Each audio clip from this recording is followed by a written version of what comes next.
No mai haere mai, it's weekly Liscourse. Today is the first episode ever of Weekly Liscourse, and I promise it won't be the last.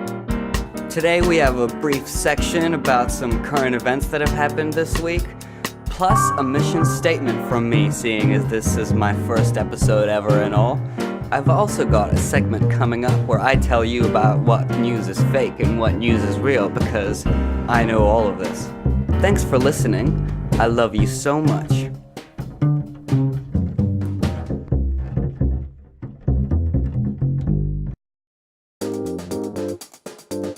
There are a few reasons why I want to do this podcast. In short, I want to make media which is critical in its analysis and from a far-left perspective. It is my aim to present my take on current events and political and economic topics. I also want to expose and demystify some of the ideas, concepts, and buzzwords used by academics, government officials, private sector lobbyists, and other influential individuals and groups. As it is called Weekly Liscourse, it will be released weekly on Saturday mornings. The Liscourse refers to me, Lis, of course. I am a student, nearly graduated from university with a degree in politics and economics. I am based in Aotearoa, New Zealand, but will be covering much about internationally relevant issues. The name Weekly Liscourse also refers to the concept of discourse, which basically means the talk or any form of communications relating to a specific concept or issue. People who engage in discourse make points using normative assumptions, logic, and dialectics in order to describe or argue that concept or collection of concepts, which I will call a narrative. Everyone has narratives which they subscribe to, especially if they engage heavily in discourse, and those people who do so are likely to use normative assumptions. Normativity refers to the element of discourse which has to do with the way you believe things should be. For example, people who are in favor of laissez-faire, free market, pro-capitalist economics will always defend private property rights. Property rights, as well as an institution, is a norm, hence normativity, and it is a norm which aforementioned people defend. I personally believe that private property is fundamentally theft of labor. We have differing viewpoints on how we think something should be. Therefore, we make different normative assumptions. On a larger scale, right-wing American media makes a normative assumption that multiculturalism is bad and that traditional institutions should be preserved and not reformed. Liberal American media is much less critical of the attempts to reform social institutions and create a culturally diverse society. In my case, I am a far lefty. I am against capitalism, fascism, and any reactionary bullshit, of course. I am what was originally called a libertarian before American capitalist ideologues stole the term. I'm sure my views will become more clear as this show goes on, but as a taster, I have anarchist tendencies like a skepticism towards structural hierarchies, as well as communist tendencies like the desire to abolish wages. I think independent media with critical analysis is something that the left could really benefit from here in Aotearoa, as well as internationally. Along with coverage of current events, I'm also going to deliver segments trying to get to the bottom of contemporary and past social and economic discourse.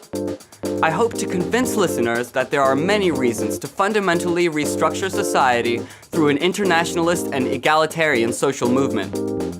That's all from my first mission statement. Let's get on to some current events.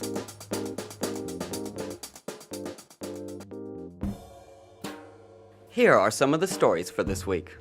A white supremacist rally in Charlottesville, Virginia, ended with Antifa and other counter-protesters managing to shut it down following the breakout of fighting, making the police deem the gathering as unlawful. After the area was cleared, one of the white supremacists was able to carry out a terrorist attack on a group of counter-protesters.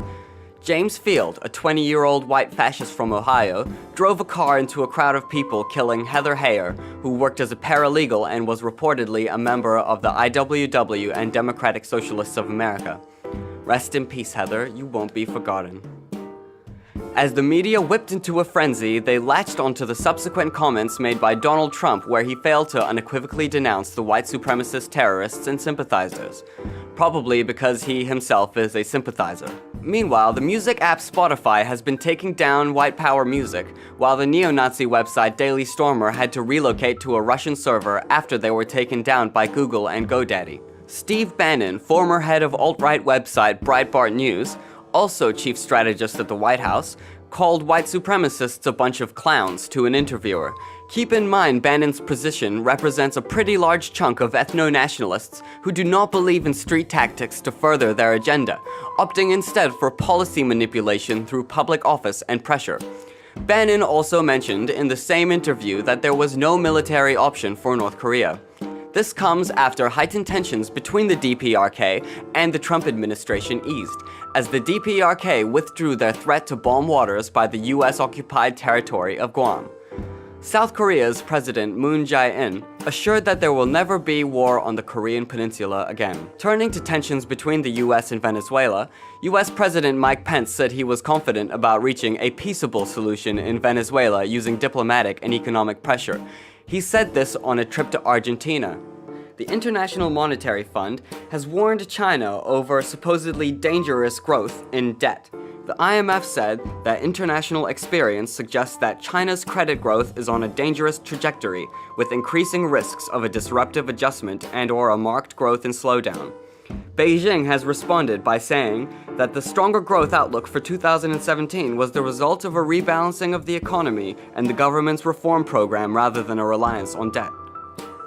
A months-long standoff in the Himalayas between the Indian and Chinese armies resulted in a brief clash on a disputed area of land. Chinese troops reportedly threw stones at Indian soldiers near Pangong Lake, a major tourist attraction in the region of Ladakh. An Indian defense official said that the brief confrontation was resolved after Indian and Chinese sides retreated to their respective positions, he added. He said that Chinese soldiers had twice tried to enter the Indian territory but had been pushed back.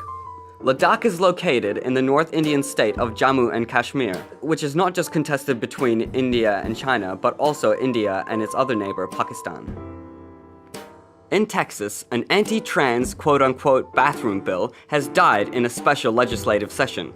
The measure was criticized as being discriminatory for limiting transgender people's access to bathrooms in schools and public buildings. Groups had battled to defeat the bills, saying that they advanced bigotry, would tarnish the state's image and damage its economy. Jody Winterhoff, an official of the Human Rights Campaign who lobbied against the bills, said Texans don't want harmful anti-transgender legislation. Finally, Texans can breathe a temporary sigh of relief. A similar law was partially repealed in March in the state of North Carolina. The bill would have required people to use restrooms, showers, and locker rooms in public schools and other state and local government facilities that match the sex on their birth certificate as opposed to their gender identity. Australian xenophobic politician Pauline Hanson wore a burqa in the Australian Senate. This was a publicity stunt which was supposed to go along with the politician's bid to ban the burqa in Australia. In the country of Uganda, a pride parade has been cancelled as activists face threats of harm and police arrest. Pride Uganda 2017 said, "It is with very heavy hearts and deep-felt sadness that we announce the cancellation of the event." The organizers wrote that they could not ensure the extra precaution needed to keep people safe following the police raid and interruption of the parade last year. In what has been called a possible terrorist attack in Barcelona, Spain, a van rammed into crowds in the Las Ramblas area. 13 people were killed by the attack. Witnesses said the van deliberately targeted people weaving from side to side as it drove down the boulevard. At the initial round of NAFTA talks, NAFTA being the North American Free Trade Agreement, the Trump administration has said that the agreement has failed many Americans. Robert Lighthizer, the United States Trade Representative, said that the trade deficits can't continue, and that President Trump has made it clear that he regards trade deficits as a primary measure of the nation's economic health. The Mexican and Canadian representatives said that there wasn't very many problems with the deal. Here in Aotearoa, the Green Party has suffered shocking decreases in polls, with speculations they might not pass the 5% threshold needed in order to enter parliament. This happens in the face of the huge surge experienced by the neoliberal center-left party, Labour, with many outlets describing the recent gains as a result of Jacinda mania. Jacinda Ardern became leader of the Labour Party at the beginning of this month following the resignation from embattled ex-leader Andrew Little, who faced historical lows in the polls. Ardern notably rose to prominence in the hearts of Middle New Zealand when she condemned then Green Party co-leader Matia Ture, who admitted to lying to Work and Income about her not having a flatmate 20 years ago. Matia Ture wished to share and connect with struggling parents, workers, and beneficiaries, and it worked, with the party growing to around 16% in some polls. Labour was quick to condemn Ture, however, as unlawful, with Jacinda Ardern weighing in by saying she cannot condone lawbreaking. It just makes you wonder how she would respond to a person being gay if that was illegal. Would she have the same response? This is the leader of the party, which is sadly called Labour. Due to the harassment and incessant media attention from this spectacle, Matia Ture decided to resign as co-leader, and the Jacinda effect, or Jacinda mania, rides the waves on the back of the working and poor. That concludes the current events for this week. Next up is a segment where I tell you about fake news. That's not media, that's not reportage, it's just fake news. Okay. Fake news. CNN fake news. What do you think? What do you think? What do you think? Everyone is talking about fake news. Mainstream American news is all fake. Because the major news outlets are so consistently Biased toward the left. whether any given story they report is factual or not, their overall reportage is essentially leftist propaganda. Now, this guy is obviously pushing a right-wing agenda, as well as misleading people as to what leftist propaganda is. For reference, this show is leftist propaganda, but I don't want to spend this whole segment debunking the easy target of reactionary arguments regarding the current fake news meme. Instead, I want to provide a starting point or introduction to looking at mass media from a critical viewpoint which takes into account the structural effects of newsmaking. We will see that all news is quote-unquote fake to some degree, in the sense that each news outlet promotes a certain narrative or set of narratives through the way that news events are framed, as well as the amount of reporting and attention given to certain topics or ideas. These tactics can be labeled deceptive or conspiratory, but people with no intention to deceive can still fall into implying certain worldviews. This is different to what immediately springs to mind when someone says fake news, which is the deliberate reporting on an event which did not happen, or the exaggeration and cherry-picking of details about events which did happen. The media can do this knowingly, i.e. Sean Spicer meeting with Fox News guy to make up stuff, or unknowingly. For example, there was reason to believe that the CIA was involved in the 1973 coup in Chile, but because the CIA denied these claims at the time, the media, in specific the New York Times, acted as objective as they could, which in this case meant ignoring the evidence. We want you to stop it. The station chief said it can't be done. They said try it anyway, and it turned into a fiasco. Very big consideration, financial support. You know, we contributed to it, but we did not plot with the military. It's a so we knew about it 3 days ahead of time. And my source was not a military officer. It was a businessman. Yeah. Yes, sir. Have you said anything, Ron, with regard to the ITT in Chile? How did you handle it? The State Department dealt with that today. Oh, they did? Yes, sir. What did they do? Deny it? They denied it, but they were cautious on how they dealt with the Corey statement because they were afraid that might backfire. What did Corey say? Well, Corey said that he had received instructions to do anything short of a Dominican type, alleged to have said that. Corey did? Right. So how'd that get out? He put that out? Well, Anderson received that from some source. Al Haig is sitting with me now. Oh, yeah. I was not there, but I can tell you what we now know to be a fact. He ordered the CIA to prevent Allende from assuming the presidency. And indeed, they tried to get me to lean on the Chilean military right after Allende was elected. In Latin America, there are various regimes which at the moment are abusing human rights. Political murder, torture, deportations, imprisonment without trial, using the techniques they may have learned in this establishment. You may be right. If you can say that the skills which we've taught here have been applied, I can't deny that. This made them propagators of the frame that the US was a neutral observer in these events, only ready to intervene in extreme situations, when in reality, there is a huge amount of political interference by the US in Central and South America, and that interference is geared towards dismantling and repressing socialist movements in favor of right-wing dictators and political rule by the bourgeoisie. It's been that way for hundreds of years, and it's still that way today. If the media want to be more than just a mouthpiece, they need to learn to actually be honest about their role in creating and sustaining narratives. This means moving away from tactics like sensationalist reporting, scaremongering, clickbait, and conveniently ignoring certain topics. Or even things like getting both sides of the story. It sounds good in theory, but it can give undue weight to viewpoints which are given by powerful lobbies in order to skew perspectives, whether they be political or commercial cartels.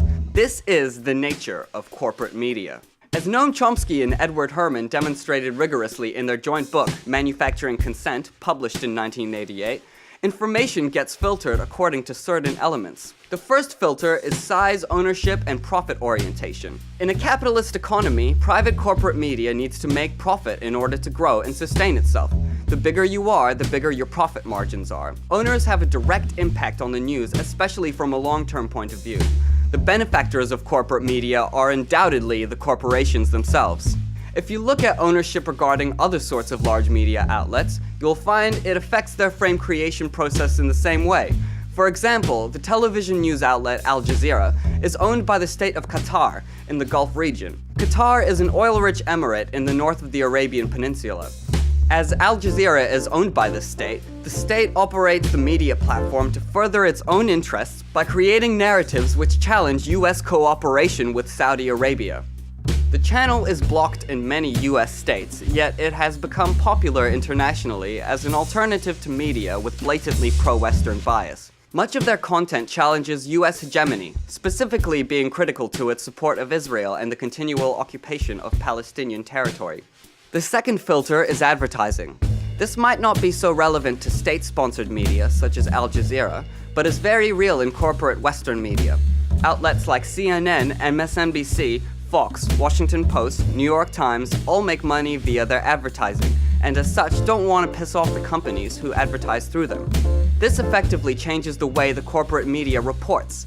If they cannot clear a story to be published due to the advertiser's wishes, this means the second filter of advertising is modifying the media narratives that many people are exposed to. The advent and growth of media relying on advertising meant that working-class press and newspapers, which used to be quite numerous, popular, and well-resourced, slowly lost out to corporate media, which is made with profit as its bottom line. The third filter is sourcing. When news is reported, it has to have a source.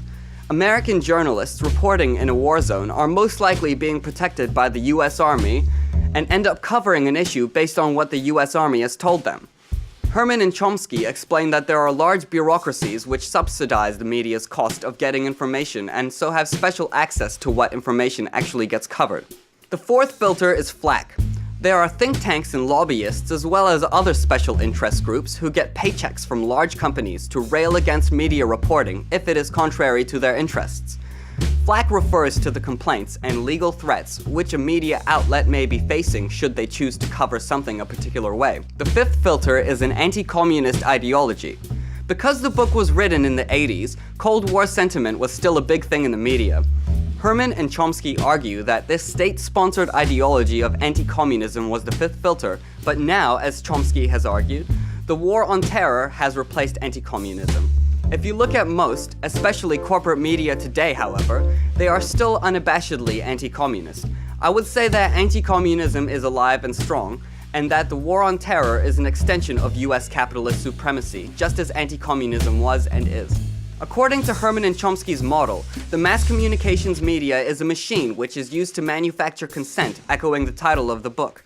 What sort of consent, though? What sort of consent, though? Consent to be ruled by the rulers. Consent to be economically marginalized for the sake of growth. Consent to go to war. What about the journalists? But what about the journalists? Will somebody please think of the journalists? Regardless of whether or not journalists have what they deem as integrity, a critical view of the media's influence as a whole shows that journalists don't actually decide the long-run framing or narratives which the news pushes. Celebrity or championed journalists may make things slightly different, but still the content they publish is affected by the overall structure of the mass media, more so than they can affect the mass media. Fake news like they made it up? Who made it up? The government? Anyone will report it. An organization? Anyone will report it. The journalists sat down with a politician and made it up. They made it up knowing it was fake. But if their sources can do just the same thing, how is it different? The journalists literally made an event up with false numbers and false details. The story won't make it though, unless it goes through the filters as well. What I'm trying to say is that what's more important about news overall is not that one or two stories have been fabricated and slip under the radar, but these filters, the reasons why mass media communications exist. The reality of events is surely important, but without a critical look at the structure behind mass media, we can't accurately make conclusions that one outlet is fake news and the other is not. The media as an ideological institution can take a number of forms, certainly not limited to the types of outlets like in Herman and Chomsky's 1988 model. Things change over time, and mass media changes with those things. There are a few things which are different about media influences today. One of these changes is the proliferation of high production quality, state-sponsored media. Outlets like the aforementioned Al Jazeera, Russia's RT, China's Xinhua, Latin America's Telesur are now rivaling corporate media like CNN and MSNBC, even in the Western world. The internet has undoubtedly added extra opportunity and has made it easier for those of us with access to the internet to peruse a variety of news sources, some of which have conflicting narratives.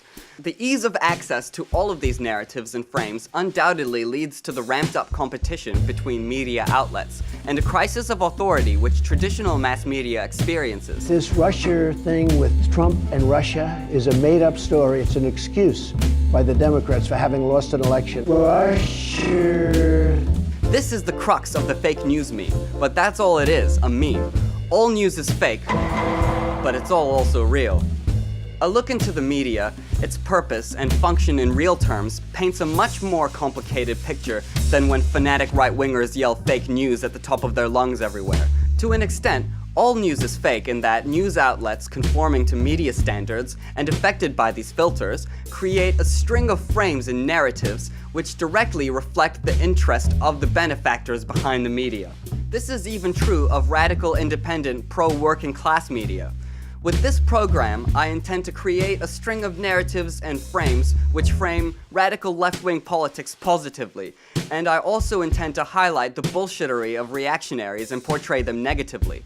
I will obviously be promoting class war and class struggle. The thing about me is that at least I'm willing to admit that I have a skew, an agenda, because we all do if we want to get our ideas out there like this. As soon as we are arguing about and analyzing politically relevant ideas and concepts, we have a political agenda. It is our job as communicators in the class war to puncture the minds of people and subvert their beliefs, supplanting them with new beliefs, new ideas, which favor the creation of an internationalist working class movement to replace the world capitalist order.